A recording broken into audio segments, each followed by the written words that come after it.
Hello दोस्तों, क्या हाल है। आज है तारीख 1 मई 2026 दिन शुक्रवार और आइए बात करते हैं आज के मुख्य समाचार देश भर की तमाम बड़ी खबरों पर नजर डालते हैं। सबसे पहले खबर देखते हैं। आज 1 मई यानी लेबर डे के रूप में मनाया जाता है। उन हाथों को सम्मान दीजिए जो राष्ट्र के निर्माण में नींव रखते, सड़क को लेकर संसद तक, खेतों को लेकर बड़ी कंपनियां, हम हर मजदूर पसीना इस देश की प्रगति की कहानी लिखता है। आइए हम इन सभी मेहनत करतों और जज्बे उस अधिकारी को सलाम करें। आप सभी को अंतर्राष्ट्रीय दिवस की हार्दिक शुभकामनाएं। अब बात करते हैं अपने न्यूज पर कि अमेरिका और ईरान के बीच फिर से जंग छिड़ गई है। अमेरिका और ईरान के बीच तनाव एक फिर से चरण पर पहुंच गया। वाशिंगटन में आ रही खबरों के मुताबिक दोनों देश को बीच परमाणु समझौतों को लेकर अनिश्चितता और युद्ध जैसी स्थिति बदल दिख रही है। डोनाल्ड ट्रंप का कड़ा रुख देखने को मिला। अमेरिका राष्ट्रपति डोनाल्ड ट्रंप के ईरान के साथ परमाणु समझौते पर बातचीत की संभावना को लगभग खारिज कर दिया। उन्होंने स्पष्ट किया है कि अमेरिका अपनी सुरक्षा नीतियों के साथ कोई समझौता नहीं करेगा। ईरान की ग्रेट वॉल की चेतावनी देखी जा रही। डोनाल्ड ट्रंप ने बयानों में प्रतिक्रिया देते हुए ईरान की चेतावनी दी और अमेरिका के किसी भी आक्रमण और मुकाबला करने के लिए तैयार है और अपनी रक्षा सीमाओं को ग्रेट वॉल की तरह मजबूत रखेगा। सेंट्रल कमांड के साथ एक नई हाई लेवल की मीटिंग हुई है कि राष्ट्रपति डोनाल्ड ट्रंप ने अमेरिका सेंट्रल को एक शीर्ष अधिकारियों के साथ एक महत्वपूर्ण बैठक की जिसमें ईरान की गतिविधियों पर नजर रखे और जवाबी रणनीति पर बनने का चर्चा है। स्ट्रेच ऑफ हॉर्मोन में नाकाबंदी फिर से शुरू हो चुकी है। अमेरिका सेना हॉर्मोन में राजनीति नाकाबंदी को करने की योजना बना रही है ताकि ईरान के व्यापारिक मार्गों पर दबाव बनाया जा सके। 200 से अधिक लड़ाकू विमान तैनात किए जा रहे हैं। अमेरिका ने अपने सैन्य शक्ति प्रदर्शन करते हुए 200 से अत्यधिक लड़ाकू विमान और युद्धपोत तैनात किए हैं जिसमें युद्ध की आकांक्षा और गहरी हो जा रही है। ईरान ने दी जवाबी कार्रवाई की धमकी मिल रही है। ईरान ने सर्वोच्च नेता का कहा कि यदि अमेरिका में कोई भी गलत काम उठाता है तो वो चुप नहीं बैठेंगे और अपनी मिसाइल तक का पूरा इस्तेमाल करेंगे। अब खबर देखते हैं नेशनल और स्टेट न्यूज से। बांग्लादेश से एक सबसे बड़ी अपडेट आ रही है कि बंगाल में चुनाव के बाद स्ट्रांग रूम की सुरक्षा को लेकर भारी हंगामा हुआ।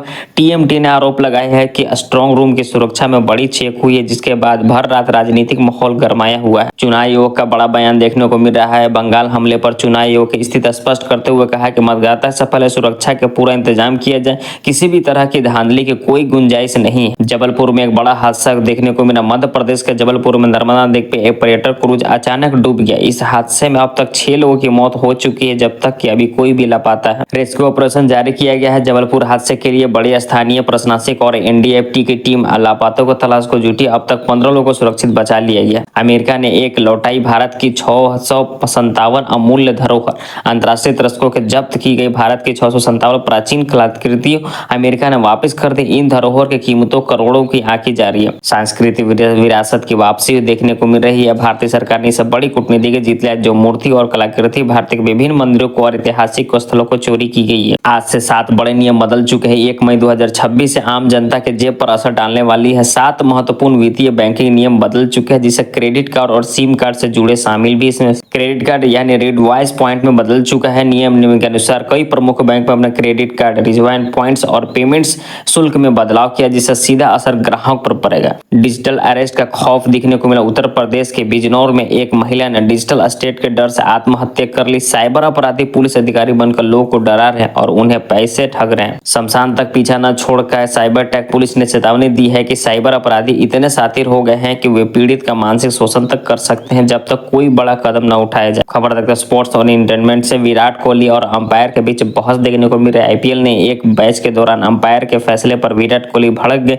इस विवाद में सोशल मीडिया पर नई बहस छोड़ दी गई है। क्या अंपायर के स्तर पर सुधार की जा सकती है। मौनी राव की सर्जरी के बाद चर्चा आ रही है बॉलीवुड से। बॉलीवुड अभिनेत्री मौनी राय ने एक नए लुक को लेकर सोशल मीडिया पर काफी चर्चा है। फैंस कयास कर रहे हैं कि उन्होंने नई कॉस्मेटिक सर्जरी कराई है। गर्मी का कहर और बिजली की मांग देखने को मिल रही है। देश के कई हिस्सों में तापमान 45 डिग्री के पार पहुंच गया है जिससे बिजली की मांग रिकॉर्ड तौर पर और कई राज्य में कटौती की खबरें आ रही है। अब खबर देखते हैं हम बिहार से। बिहार के दरभंगा में मिथिला सिटी के निर्माण की घोषणा हो चुकी है। बिहार सरकार ने उत्तर विकास के लिए नई ऊंचाई को लिए दरभंगा में अंतर्राष्ट्रीय विकास की मिथिला सिटी बनाने का निर्णय।